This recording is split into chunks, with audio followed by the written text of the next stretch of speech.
Hola Andrés, bienvenido al podcast. Hola, Fran. Un gustazo estar acá. Gracias por la invitación. El gusto es mío. Siempre me encanta empezar con un poco de contexto. Cuéntanos cómo nace Savia Ventures. Yo hace 15 años, Fran, estaba trabajando en la cárcel pública aquí en Santiago. Yo soy chileno, abogado, y siempre había estado vinculado al espacio más de trabajo social. Era ahí donde yo pensé que iba a dedicar mi carrera y en parte por eso he estudiado leyes. em, Estuve en este trabajo en la cárcel y quise expandir horizontes en un viaje corto por Australia de 6 meses, que al final terminaron siendo 8 años que yo estuve allá. Y esos 8 años estuve trabajando con grandes empresas en el sector de recursos, minería, energía, empresas de infraestructura. Y ahí es donde vi de primera mano que el tema de sustentabilidad iba a ir subiendo en la agenda y que todas estas industrias iban a tener que transformarse en los próximos años. Así que me vi en la gran disyuntiva. Yo ya tenía mi pasaporte australiano, pensaba quizás en radicarme allá o volver a Latinoamérica, armar algo que estuviera en este espacio. Así que fui por la segunda opción. Y para especializarme, ahí paso por un MBA en la Universidad de Oxford, que tiene un foco muy fuerte en lo que es emprendimiento social y sobre todo inversión de impacto. Así que estaba de presidente del Club de Energía y Medio Ambiente, muy vinculado a las iniciativas de Venture Capital. Y luego vuelvo a Latinoamérica, había estado 9 años afuera y ahí trabajé con cientos de startups acá relacionadas a sustentabilidad, desde vivienda sostenible, como acá en México, en Échale a tu casa, hasta startups de precisión, agricultura de precisión en Chile, inteligencia artificial para procesos mineros, y todo eso llevó a estar a cargo del NG Factory por 4 años. ¿Qué es el NG Factory? Un fondo de 20 millones de dólares corporativo, donde todo el dinero viene de esta empresa que es Engie, una de las empresas más grandes del mundo del sector energético, con su headquarter en Francia. Y ahí invertimos en 12 startups relacionadas a sustentabilidad. Yo estaba director de 6 de ellas. También yo era LP y del comité de inversión de otro fondo similar llamado Clean en Chile. Y tuvimos todo tipo de historias, Fran, saliendo ahí de todos esos directorios de startups que les fue algunas, digamos, más o menos, otras muy bien. Hace 2 años lideramos ya un exit secundario que dejó al fondo en punto de equilibrio. Y lo más importante al final es que había visto de primera mano, ya llevaba todos estos años trabajando con este tipo de startups, que en Latinoamérica ahora hay cientos de startups en sustentabilidad. Muchas están llegando a valorizaciones considerables, hablo entre 400, 500 millones. Hay excepciones también, como un Notco, por ejemplo, que ya están pasado el billón. Y hay una demanda creciente también por soluciones de tecnología sustentable por parte de los corporativos, que están haciendo estos compromisos de reducir huella de carbono o de llegar a carbono neutralidad del 2030 hasta el 2050, varía, y eso le tiene que sumar que Latinoamérica es de las regiones con mayor exposición a la crisis climática. Si uno combina todos estos factores, lo que vimos era que, a pesar de eso, hay una grave falta de fondos y firmas de VC especializadas en tecnologías para el cambio climático, o sea, climate tech.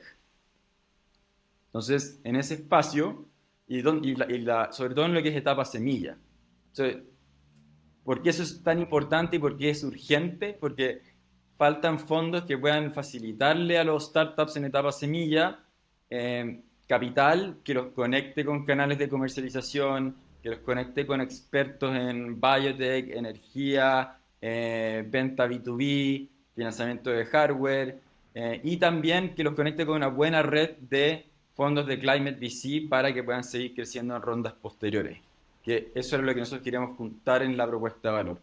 Y ahí junté fuerzas con Matt Mulrenan, mi co-founder, él es de Los Ángeles, estado toda su vida en Climate Tech también, trabajó muchos años en XPRIZE y nos lanzamos junto a ya un equipo que tenemos conformado por ex emprendedores en Climate, consultores, y lanzamos Savia Ventures, lo que fue el año pasado, y ahora ya estamos en full avance de este primer millón. Tenemos 4 inversiones y con este foco en encontrar los mejores deals en Latinoamérica, conectarlos con recursos internacionales y hacerlos escalar. Qué interesante historia, Andrés. Quiero irme un poquito cronológico. Me voy a regresar a tu etapa de abogado.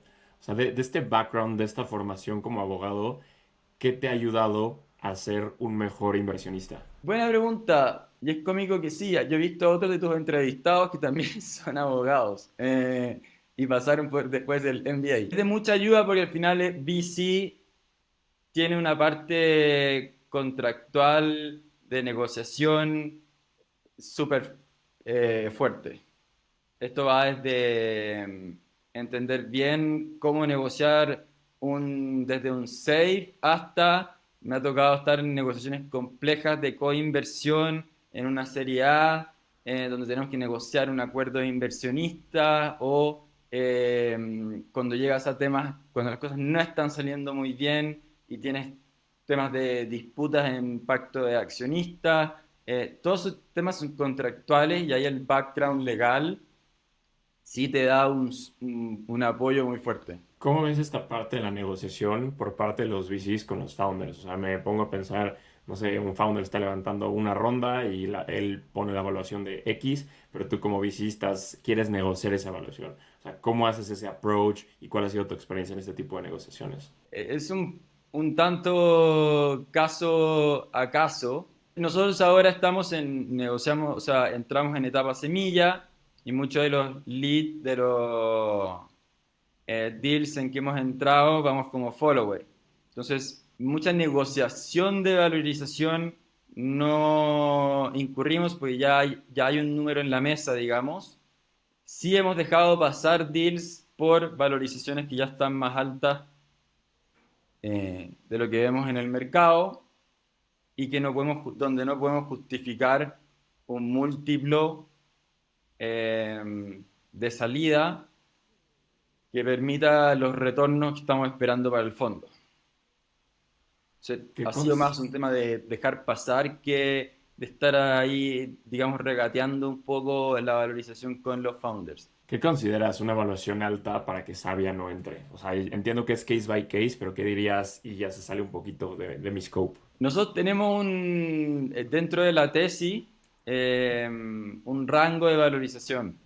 Está entre los 5 a 10 millones, con excepciones, podemos salir un poco más allá de eso, pero es que se justifica básicamente, nosotros vamos a invertir tickets, van a estar en un promedio de los $400,000, y con esas participaciones, a la valorización que entramos, qué múltiplo necesitamos de salida o cuánto tendría que valer esta empresa cuando salgamos. Nosotros en Savia, y esto yo lo veo mucho como una nueva era de Venture Capital, no estamos solamente aquí buscando el unicorn startup, sino estamos buscando valorizaciones que podrían ser bastante menores.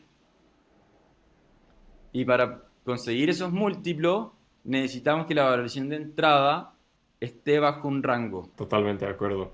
Ahora, Andrés, hablando igual de tu experiencia en NG Factory, en este Corporate Venture Capital, ¿cómo contrastas un corporate venture capital y un venture capital, tanto ventajas y desventajas de cada uno. Son varias diferencias y son animales bien distintos. O sea, la principal diría que un corporate VC, la prioridad suele ser el retorno estratégico, que hay que tener eso en cuenta. Y que hay que entender que el corporate VC tiene esta otra prioridad y es un corporativo, es una institución con la que yo voy a tener que lidiar con una serie distinta de stakeholders.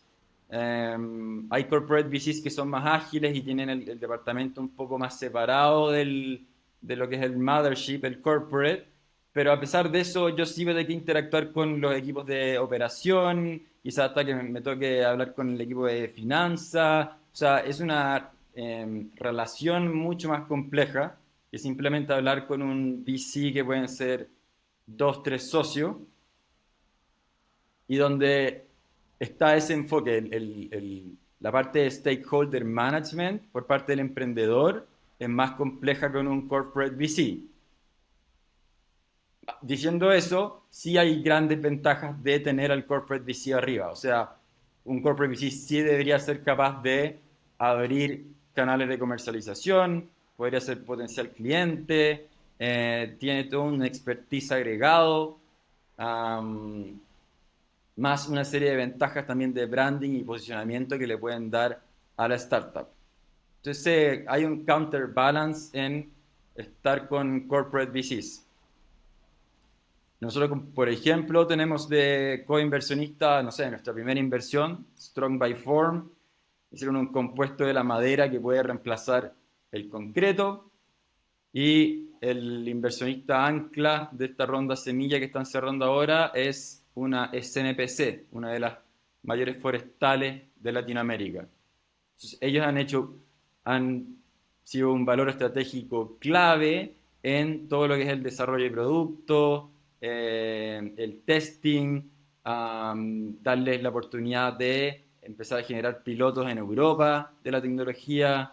Así que un corporativo idealmente debería traer todo ese value add estratégico a la mesa, que no lo puede tener, quizás no lo tenga un visito adicional. De acuerdo. Sí, el corporativo generalmente busca estas sinergias, pero también hay algunos que igual, hay algunos que sí se enfocan en este retorno financiero al final del día, pero tienes que saber cómo este trade-off de sinergia, retorno financiero, mezclarlo súper bien y ahí hacer pues, una buena estrategia de inversión. Ahora, Andrés, hace más de 15 años, por ahí del 2006, empezó este boom de cleantech, que al final resultó ser mal negocio para los inversionistas.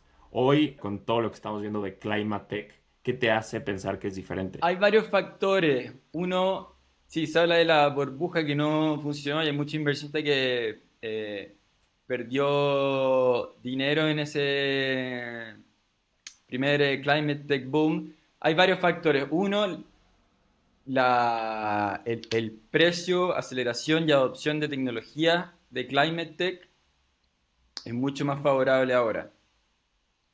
Las tecnologías son de menor costo, hay más herramientas y facilidades para el desarrollo estamos hablando de energías, de desarrollo de software, inteligencia artificial para la energía, hasta tenemos en el pipeline startups que están desarrollando recombinación de proteínas en laboratorios, que también todo esto es a menor costo de lo que podría haber sido el 2000-2010. Y segundo, que hay un rebranding completo, o sea, esta burbuja inicial de Climate Tech era, como ya yo sé que se ha hablado acá también, dirigía más que nada a lo que era energía, y mucho en energías renovables, estábamos mucho en ese espacio. Ahora Climate Tech es muchísimo más amplio, y básicamente, o sea, la gente lo ve como algo un poco nicho, pero Climate Tech cubre básicamente todas las industrias. O sea, todas las industrias están sujetas a tecnología sustentable. Aunque nuestro foco va a ser, en gran parte está en transporte, energía, industrias pesadas, AgTech y FoodTech, pero ahora también tenemos mucho climate fintech, las empresas de insurtech están mirando muy de cerca la parte de climate, están todo lo que es carbon credit enablers, Ocean Tech, la lista sigue. Entonces, Climate Tech, este rebranding de llegar y decir, dejemos lo que es Clean Tech como ya en el pasado, sino que ahora Climate Tech va a ser una gama mucho más amplia de tecnología con enfoque a reducción y adaptación. En esta parte de Climate Tech que mencionas, ¿no? Que se puede, digamos, adaptar a cada industria, se puede aplicar, es la palabra correcta, se puede aplicar a cada industria este tema de climate.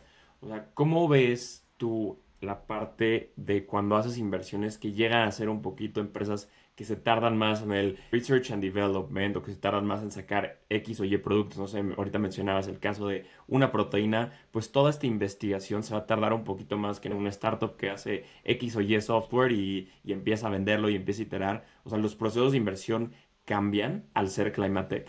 Sí, cambian y depende si estamos viendo startups de deep tech o simplemente un asset light software.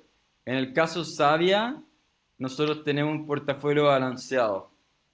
¿A qué me refiero con eso? Que estamos buscando ambas. Tenemos soluciones que son deep tech, que requieren años de desarrollo y certificación, como por ejemplo Strong by Form. O sea, esto es un compuesto de la madera que va a estar en los componentes estructurales de un edificio. O sea, tiene que pasar por una serie de certificaciones y testing por todos los riesgos que conlleva ese tipo de material. Y también tenemos otras startups como Ruedata, que es software que extiende la vida de los neumáticos, Asset Light, um, hacen agregación de data que te permite saber cuándo cambiar neumáticos en una flota, cuánto aire, cuándo recaucharlo, qué tipo de neumáticos, en qué tipo de ruta. Mi punto es, tenemos de las dos. Si estás viendo lo que es Deep Tech, sí, la tenemos que evaluar distinto. En nuestro caso, nuestro punto de lo más temprano que entramos son startups que ya tengan un prototipo que está próximo a salir al mercado. Entonces, podemos ya ver que hay señales de mercado como cartas de intención, non-disclosure agreements u otros, o incluso órdenes de precompra para ese producto. Y ahí mitigamos un poco el riesgo del product market fit. Otra de startups y otros fondos que se meten en ese espacio y, respect to them, están en startups que van a ver el mercado en, no sé, 4 años más quizá, por la cantidad de certificaciones y todavía desarrollo que les falta. Así que tenemos las evaluaciones como las hacemos es distinto. Sí, totalmente. Es algo ahí completamente diferente el tiempo y sí, es la estrategia del fondo como tal. Ahora, uno de los problemas más grandes en Latinoamérica es la inestabilidad política que se traslada y se traduce en inestabilidad regulatoria. Y lo veo en el caso de México, ¿no? En México, esta última administración con este nuevo presidente dijo adiós a energías renovables, vamos a poner muchas trabas. O sea, ¿cómo esta inestabilidad regulatoria cambia en la forma en la que inviertes? Es buena pregunta y es una pregunta recurrente que tenemos por parte de los LPs, Fran. La respuesta corta es que invertimos en modelos de negocio que sean escalables y que tengan crecimiento con la regulación actual y que tengan también un plan de corto mediano plazo de salir de Latinoamérica. Nosotros Latinoamérica lo vemos como una plataforma para escalar, pero luego crecer a mercados desarrollados. Un ejemplo es, sí, Strong by Form es un ejemplo más extremo porque crecieron en Chile, ahí estaba su planta piloto, ahora lo están constituyendo en Madrid y sus clientes van a estar en Europa. Nuestra última inversión, Splight, son founders argentinos, hicieron una solución de inteligencia artificial para las líneas de transmisión. Ellos tienen clientes en Chile, pero ya están buscando sus primeros clientes en Estados Unidos y tienen están mirando el mercado en Austin, dos de sus founders ya están viviendo en Estados Unidos, de hecho. Entonces, buscamos soluciones que sean aplicables con la regulación actual y donde no hacemos un supuesto de que el modelo de negocio va a funcionar cuando la regulación cambie. Para nosotros eso va a ser un plus solamente. O sea, el día de mañana a mí no me cabe duda de que las empresas de construcción, por ejemplo, van a tener un requerimiento de usar una cierta cantidad de materiales que sean más sostenibles. Y ahí van a salir a buscar compañías como Strong by Form, y hay muchas más, y hay Cemento Verde, hay otras alternativas, pero ahí van a salir a buscarlo y eso va a ser un boost para las que ya están en el mercado con tecnologías probadas. O sea, cuando se den estos cambios regulatorios que se van a dar, te pongo un ejemplo como la ley RED, la ley de responsabilidad extendida del productor, que no tenemos en México, pero sí ya hay en Chile, hay en Colombia. Son regulaciones que cuando entran, yo no puedo salir a buscar el desarrollo de tecnología en ese momento. Ahí los que estén primeros en la fila son los startups y tecnologías que ya tienen tecnología con tracción. Por lo que me cuentas, veo que invierten en empresas de Latinoamérica que eventualmente se van a expandir globalmente. O sea, ¿esto es desde el inicio buscan este tipo de empresas o ya, digamos, como va avanzando la empresa y sale la oportunidad de hoy me voy a ir a Europa, me voy a ir a Estados Unidos, pasa? O sea, o es parte de la estrategia de Sabia. Es parte de la estrategia. Tienen que tener por lo menos una visión o un plan de salida en el mediano plazo. Eso es en gran parte porque para nosotros Climate Tech tiene ese potencial y esa visión más eh, global, no solamente regional, y también por un tema de liquidez.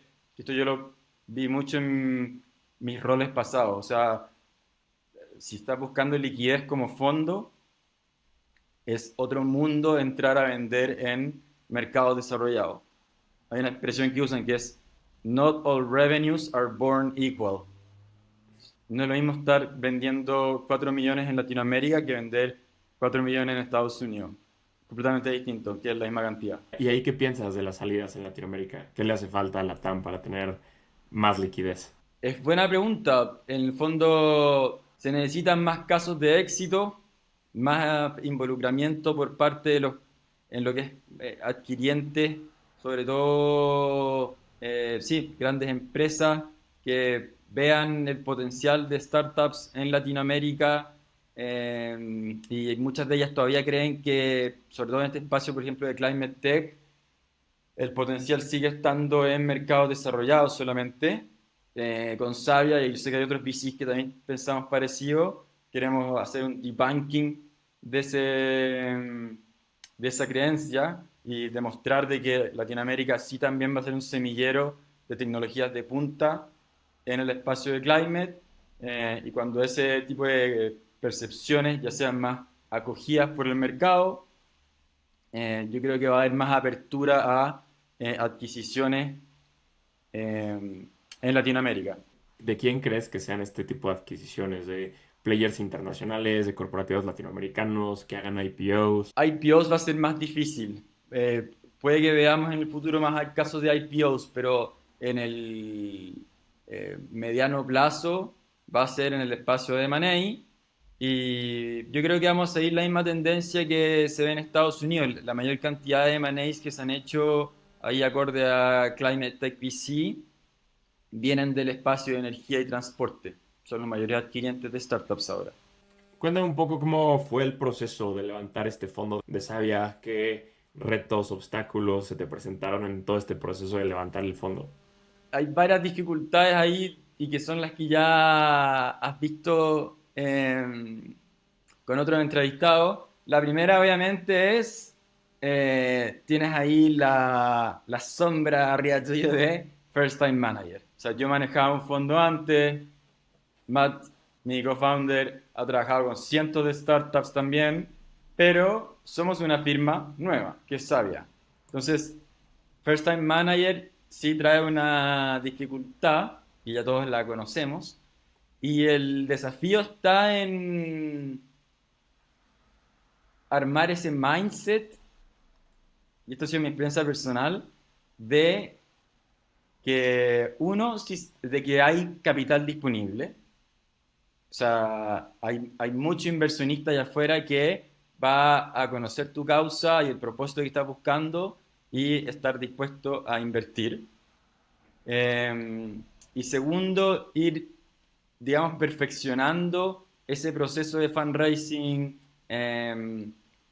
con quién estás haciendo el levantamiento, saber que sí vas a tener que salir a buscar tus 1000 LPs, como dijo ahí Ana Raptis en este programa, a quien yo sigo mucho.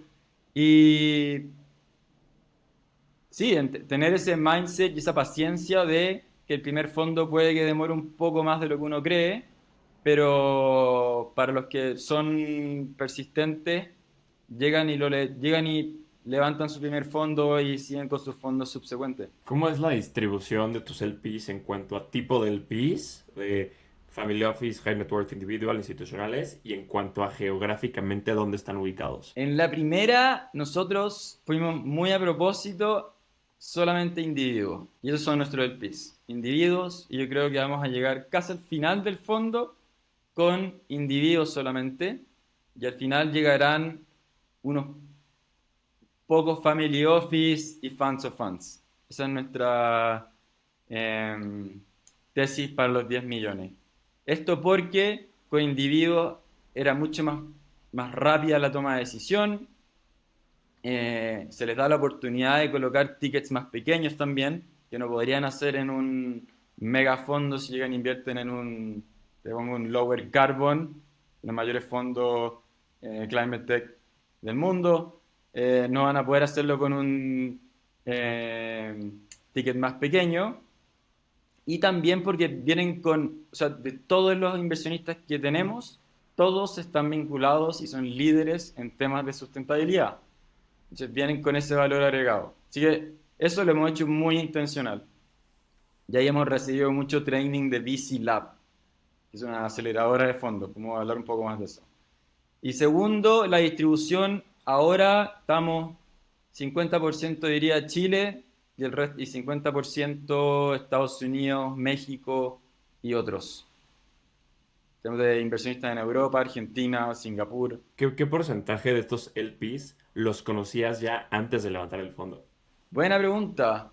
Diría que un 20-25%. O sea, el 75% son personas que conociste en el proceso de levantar el fondo. Sí, y eso lleva a uno de los grandes como descubrimientos que tuve en mi proceso de fundraising, y es que, y el mensaje también para todos los first time y emerging managers afuera, uno no tiene que venir con esta super red de gente de alto patrimonio o venir de un background de alto patrimonio, family office, etcétera, para levantar un fondo.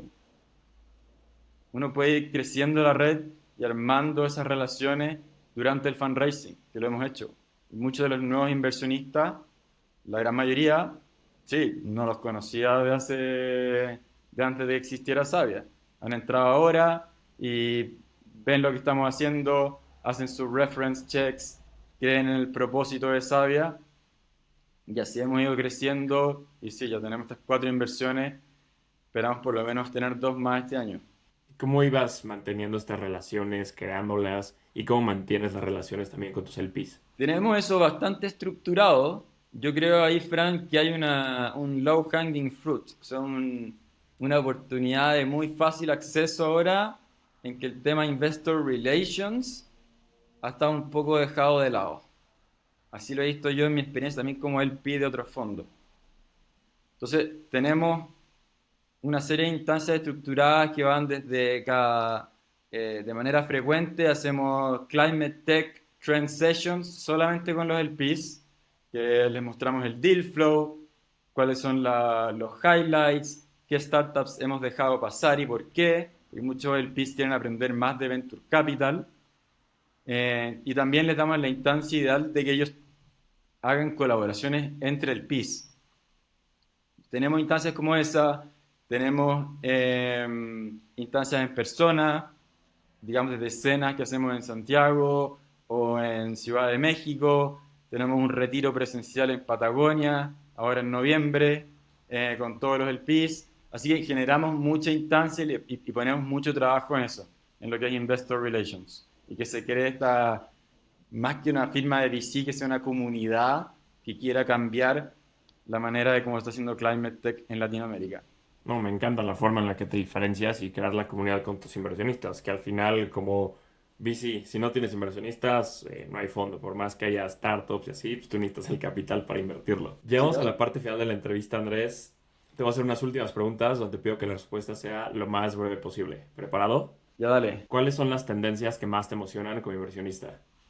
No, para mí está claro, es Climate Tech y el potencial que va a tener Latinoamérica como semillero de soluciones que son world class. ¿Qué harías para fomentar las inversiones en los fondos de VC de la TAM? Necesitamos más emerging managers. Yo sé que se ha hablado mucho acá de traer, sí, a los fondos de pensión, etcétera. Yo estoy muy vinculado con esa cruzada. Y en algunos países ha funcionado, en otros no. Pero también hay un rol de que hayan nuevos emerging managers. Hay toda una generación nueva que viene con nuevas maneras de hacer VC. eh, y por eso, sí, more first time managers. ¿Generalista o especialista? Especialista, 200%, Fran. ¿Qué consejo le darías a un first time fund manager? El consejo principal es que es un tema de mindset. Mantener la resiliencia, creer que es posible, no limitarse con que hay que tener cierto background o ciertas conexiones para ser un first time manager. Al final, Venture Capital es un force of good. Todos los que creen que tienen la capacidad y pueden, que se lancen. Ese es mi consejo. Keep the mindset.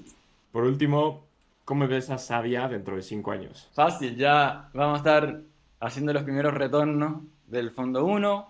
El fondo 2 ya va a estar levantado, vamos a estar cercanos a los 100 millones en Assets Under Management, con un fondo que ya tenemos bastante bien diseñado y donde vamos a estar junto a los otros fondos de VC de Climate, que yo sé que están acá surgiendo en LATAM, transformando la manera como se hace Climate Tech en Latinoamérica y siendo gran parte de la solución para la crisis climática. Andrés, me encantó platicar contigo. Muchísimas felicidades por todo lo que has hecho de Savia. Pues el tema de Climate Tech es también algo que ahí me gusta mucho. Me he clavado en los últimos meses como leer estos principales libros de Climate. Entonces ahí muchísimas felicidades por lo que has hecho y muchas gracias por el tiempo. Gracias a ti, Fran, por la oportunidad. Un orgullo estar acá.